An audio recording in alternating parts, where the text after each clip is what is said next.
Welcome aboard the Travel DJ Blend podcast. Rest assured, your captain and host Brian B. has logged extensive destination event miles as a headlining private event DJ. So expect to reach new heights each and every episode. Your captain will cover everything from DJ tips and tricks, travel hacks, and entrepreneurial advice. Keep your seat in the upright position while we bring you interviews with industry pros, pop culture commentary, and of course, music recs. The perfect blend. The fasten seatbelt sign is on, as we will likely experience turbulence from knowledge nuggets and truth bombs being dropped regularly. You're going to need your tray table, as taking notes is optimal. Smoking is prohibited on this flight, but your mindset shift will be fire. Your crew will be elevating the conversation and challenging the status quo. We know you have a choice when you fly this high, and we thank you for choosing the Travel DJ Blend podcast. Here's your captain, Brian B. Enjoy your flight.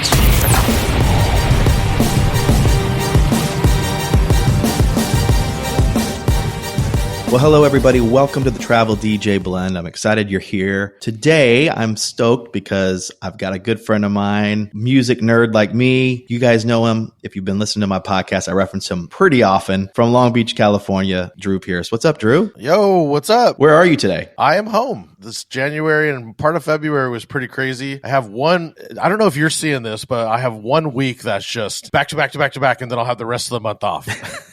I'm actually trying to stop that, to be honest with you. Those wreck me. For like the next week, I'm just needing to recover. And that might be age. I don't know. But it's just, those are brutal. I wanted to bring you on because I want to have a conversation about travel DJing. I feel like it's an angle that I don't get to bring on other DJs that do that, especially in the private event space. There's not that many that really go out and do this. And I feel like in the last couple of years, you've really kind of made this more of your job than anything else instead of the local gigs. Would you say that you're doing more travel stuff than local, or is it kind of 50-50? Definitely. I mean, at least my Delta miles say I do.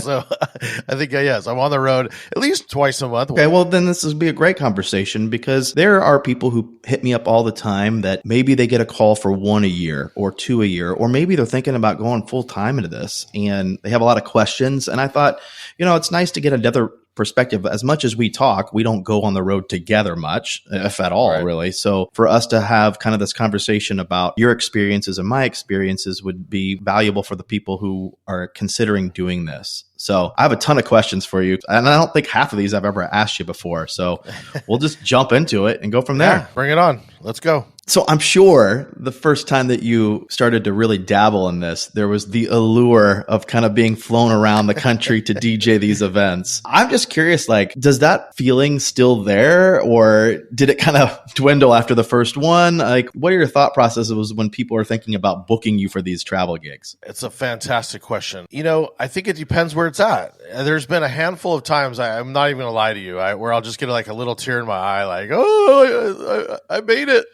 This is so cool, where it's just pulling up in West Virginia this one time, and I landed and it was like snow, and you're in this almost a private jet and you're walking off, and then I'm being escorted to the venue and they're putting you up, and it's those kind of things where you're just like, okay, wow, this is pretty incredible. But then there's other ones where sometimes it can be more of a job if it's a reoccurring place. Do you ever feel like the sense of having to over deliver at these events, because they're flying you out, or does it just feel like another day in a sense? Not that you're not wanting to over deliver on the normal ones, but I'm just curious if this has any added pressure. Maybe that's a better question. I thrive on the prep and the feeling of unease. I think that's pretty much the only reason I do this.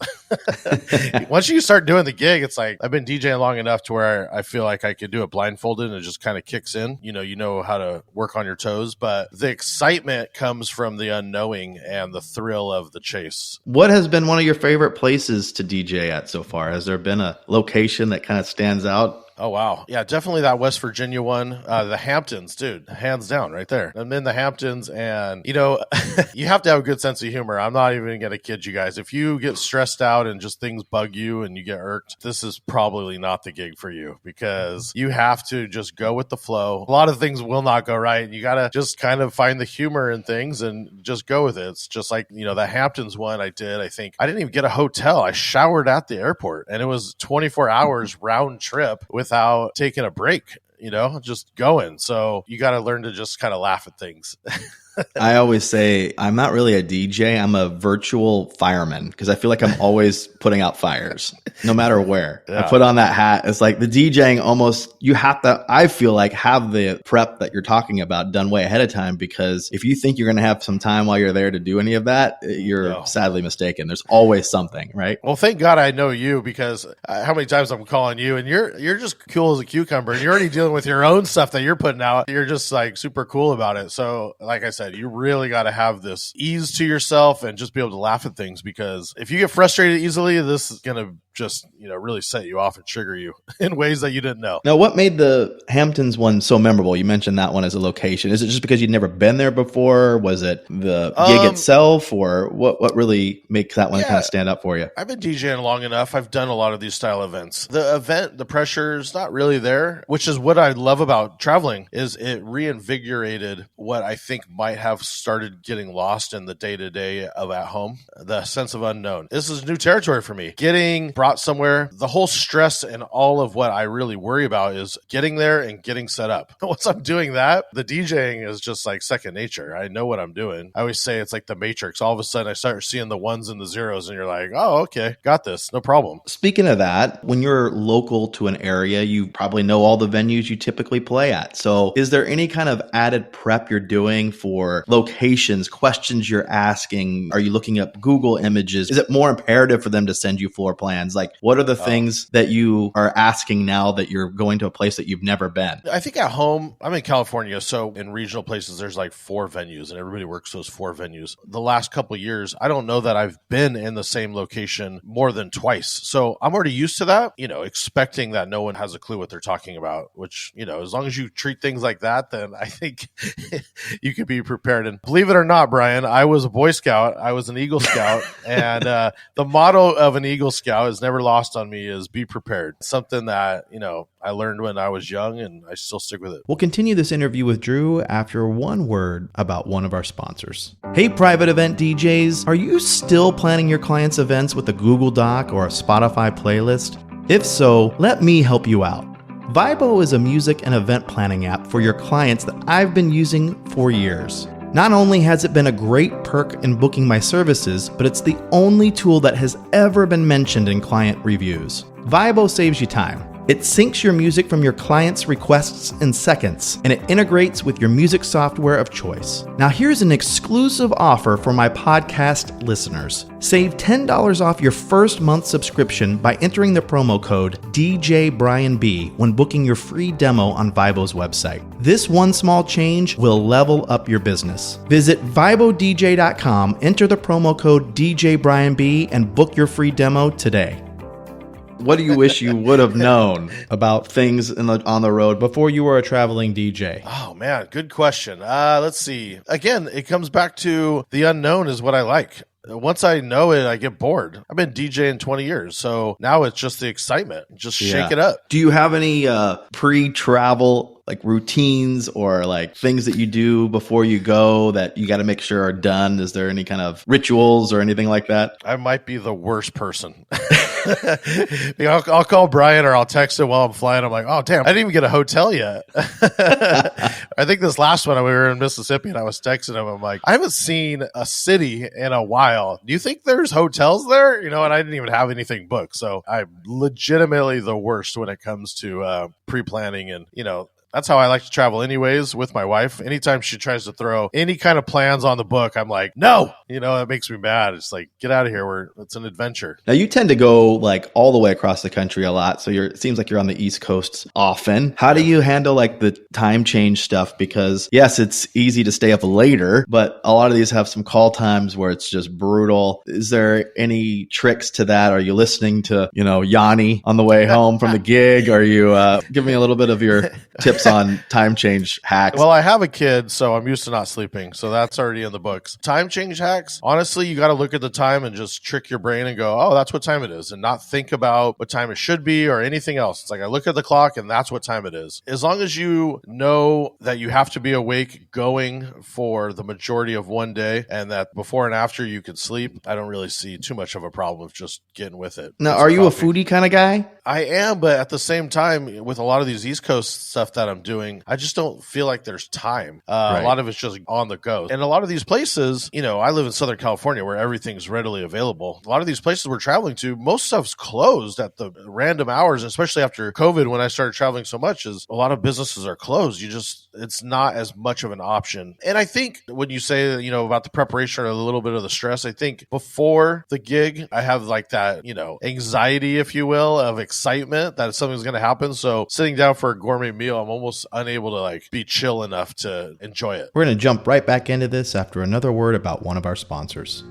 True confession time. In 2010, I had grown my performance team to 13 DJs, and we were about to hit 7 figures in revenue for the first time. In a small town, no less. 15 months later, we were down to 3 of those 13 DJs, and I was blaming everything and everyone. It took years for me to realize that it was my leadership, company culture, and ultimately me that were the problems. If only Brock Barton Lifestyle Leadership Coaching had been around. Lucky for you, it is available now, and to me, this is a game changer for our industry. After everything we have all experienced in the last few years, health and wellness has never been more important. And Brock Barton Lifestyle Leadership Coaching is tailor-made for our industry. Go to brockbarton.com, and for my podcast listeners, mention Brian B for a free 1-hour coaching session. You have to first lead yourself before you can lead others. This is a can't-miss opportunity.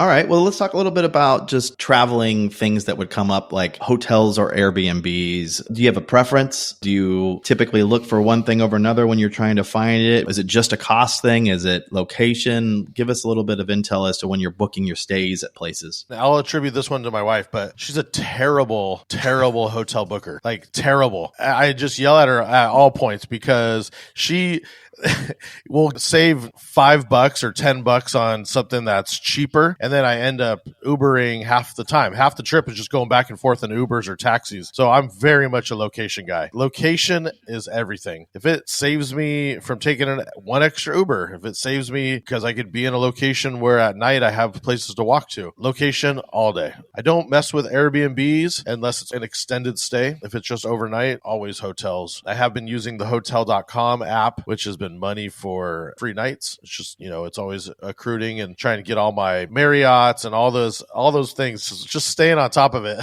is a task in itself. So speaking of you mentioned Ubers and things like that, is that kind of your thing? Like, do you not want to rent a car? What's the advantage to you picking to do that or not? Are you a Turo guy? Yeah, depending on if I'm setting up the gear, I'm picking up gear is depending on if I get a car or not. If I'm just showing up to the gig and someone's doing production for me and I'm just playing, then I do not want a car. I want to just be chauffeured around, relax. I think that, again, I attribute that to my wife ruining everything. It's like, let me just get to where I need to go and not think. So I think stories are always the best thing that come out of this stuff. I mean, the gigs are great too, but let's talk stories. Are there any travel horror stories that come to mind that you've been dying to tell and you just haven't had an audience? Well, now here you go. So many. I feel like almost every one of them has a great story. One is on this podcast, and if you're a newer listener to the podcast, you need to go and listen to the full recap. It was peak COVID, and I got a call in the morning. Hey, did you hear what happened? No. The groom and the best man all got COVID, so we're splitting up the wedding. And they put the parents in one room. They put all of the bridal party in a different room, and we had Roman Zandy there. Begged him to DJ, and again, you got to be on your toes because that... that was just got to be quick with it. And that was definitely one for the books. I'll never forget that one. I mentioned the Hamptons one. I had a wedding. I basically left the wedding, took a red eye, slept on the plane. That's where points and all that stuff comes in handy because I used one of my upgrades, my Delta upgrades, and I got the Delta 1. So the seat can lay flat. I slept the whole way, woke up. They had showers available there, took a shower, and basically it was off to the races. And it was 24 hours total where no sleep. And you go and you get the van, you drive to this place, it's patchy rain, you're unloading in the rain, there's no actual cement to bring the equipment in, you're hand carrying everything. I'm by myself, hand carrying everything. You get real good at asking just the random workers, hey bud, you busy right now? You just high five people, slip them a 5-ski or whatever you got to do, but get it done. And then the last one that I'll remember, nothing's bad, it's more of just going with the flow, like I said. And this last last one, I chose to not get a hotel, and I like to get home. I'm on the West Coast. If I take the first flight out, I could get home at 11 to spend time with my family. So I'm usually the first flight out. And this last one, I had driven and I had used that extra day to get there early. And then we're in the barn and everything's falling apart, but is going well. Because that's kind of the style of the Mississippi wedding is the flower guy just took over. And I'm like, I don't even know who you are. I've never talked to you. You have nothing to do with anything. But apparently everyone's listening to you. So let's go with what you want to do. And everything went really well. He just had a different idea of how to run everything. So that one was funny. But I drove home to drive the gear back and torrential downpour. I mean, I felt like I was driving through the Mississippi River.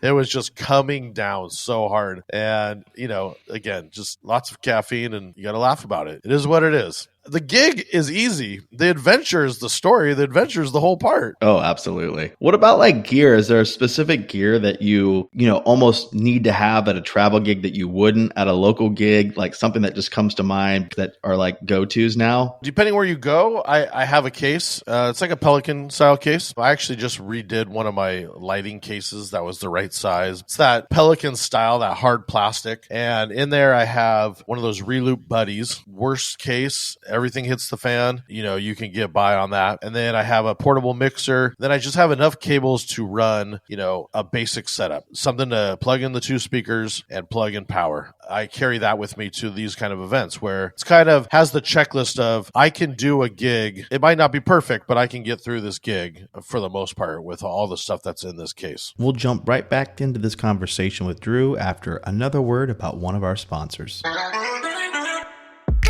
Hey DJs, real quick, Brian B here with a tip. One of the hottest DJ music pools right now is Heavy Hits. Are you familiar with it? You need to be.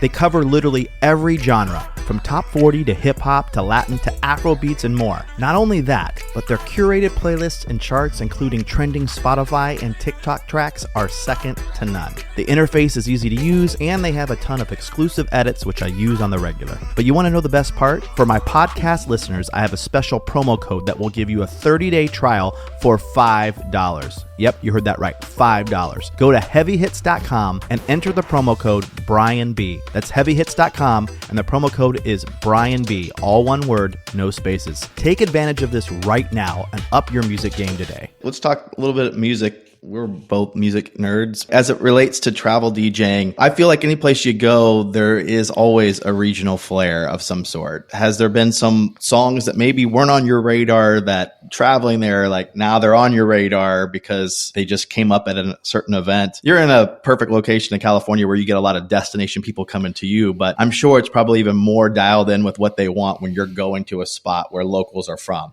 Down south hip hop is king over there. It's country and down south hip hop. I only see a matter of time. Nelly's already crossing over between the both. It's got to be its own genre soon enough. Coming from West Coast, Dre and West Coast is just not big over there. It's really down south hip hop and country. It's really big. So you got to know those big songs and those big artists. That's their Dr. Dre over there. Waka Flocka and Ludacris, and you go down the list of those down south guys that people just eat up. Has there been a song or two that's been unique that you're like, had no idea that would work for this area or this crowd? This is just me being naive. Calling Baton Rouge, Garth Brooks, just, you watch the whole place erupt and you're like, what am I doing? This is nuts. Or Alabama, Dixieland Delight. That one was a big shocker to me on how much that blew up. This last one that I did in Mississippi was Entourage, Bunny Hop.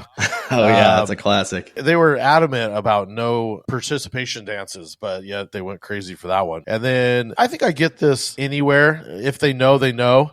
But Afro Man, Colt 45, I feel like down south more than anywhere I know. If they know it, it is word for word. You play the whole song and they will just scream at the top of their lungs. So you really got to just go with their request, man. And it just read between the lines as best as you can. But if it has energy, then, I definitely try and drop it. Now, I know you said you don't sleep much, so I'm sure that's like playing stuff and all of that. But does taking less events become something that you're considering because of the added padding you need to kind of get back to normal from playing the night before in another coast? Or are you just go as many as you can get? Like, what's kind of your thought process there? And has it evolved too? Maybe early on, you're like, I could probably do this. And now, I don't know, maybe it's changed. I think more people are telling me, Drew, you work too much. And it's more of, I'm a workaholic. I'm sure you're the same, right? Yeah. And I don't know that it's me that needs to slow down as much as everyone's telling me. And I'm going, that's a thing, huh? That's a thing that people do. You don't work so much. I guess it's this year, something I'm trying to plan on doing is being able to pick up some more of those last minute gigs and not just booking to where I can't say yes to anything because I've been booked out for a year plus. And that's always hurt me in the past. And it's just something I'm trying new this year, trying to be available. So what does that mean? Does that mean like you have a cutoff of like, hey, 6 months out, that's my limit as to where I'm booking? Or are you saying anything in 2024? Or how are you assessing that, I guess? It's more of being choosier with what I'm taking.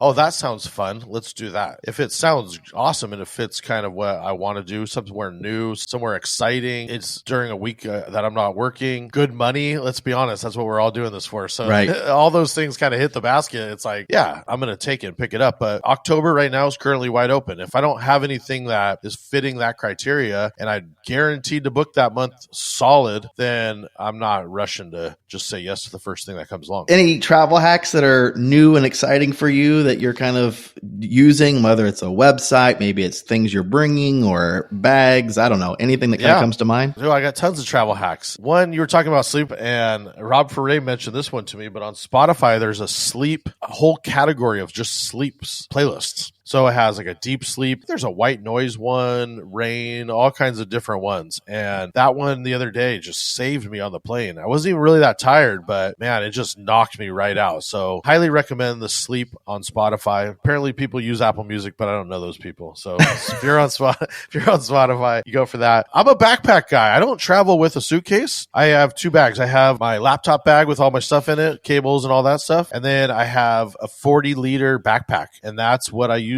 as my luggage. And I like it because in smaller planes, you're never getting asked to check it. It can go in top of just about any overhead and even under. So a 40-liter bag, you get the packing cubes. So it's like having drawers inside of your luggage.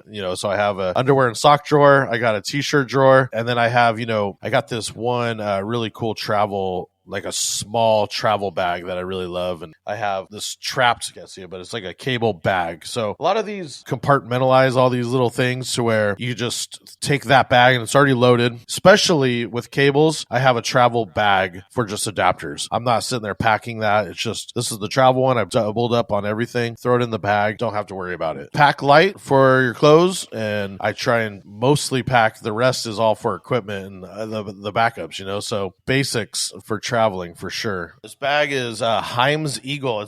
It's actually really cheap. I can't remember the price. I want to say $40 to $50. And it came with packing cubes as well. I'm kind of, I throw it on the front and then I have my DJ bag on the back. And I just walk through the airport. So much easier and faster to travel. I just feel like I can run through the airport. I don't have to worry about dragging something behind me. And then I could leave that other stuff for the gear if I need to check it. And then that way, that bigger one can be more of a gear heavy because you're doing a turnaround. You don't need to overpack, Travel hack that I don't ever hear mentioned, first flight. And you taught me this. First flight in and out. And, being here in California, there's other airports besides LA that are quicker to get into and out of. But I learned my lesson the hard way is I tried to use one of those and they don't have backup planes. You're almost stuck if something goes wrong with that plane and there wasn't another flight out. Kind of ruins your whole trip. So first flight out, I like to go to a bigger airport to where they're going to pull in another plane. What I love about traveling DJing is the country has become so much smaller than I used to think it was. How many people do you talk to where they go, well, I got to get on the flight and this? It's like, it's really not that big a deal. It's at least for an LA guy, it's almost easier for me to fly cross country than it is to drive in rush hour. Totally. Well, dude, I can't thank you enough for jumping on here. I know I'm going to be looking into those bags that you just mentioned. And so at least for me, those are things that even I don't know. Where can people find you? Where can people watch your journey on the road and see all the things? Everything at DJ Drew Pierce, website, Instagram. I have Facebook. I don't really go on it. I have everything else, but mostly Instagram and my website. And then Drew and Fuse Show. Check out the podcast. Everything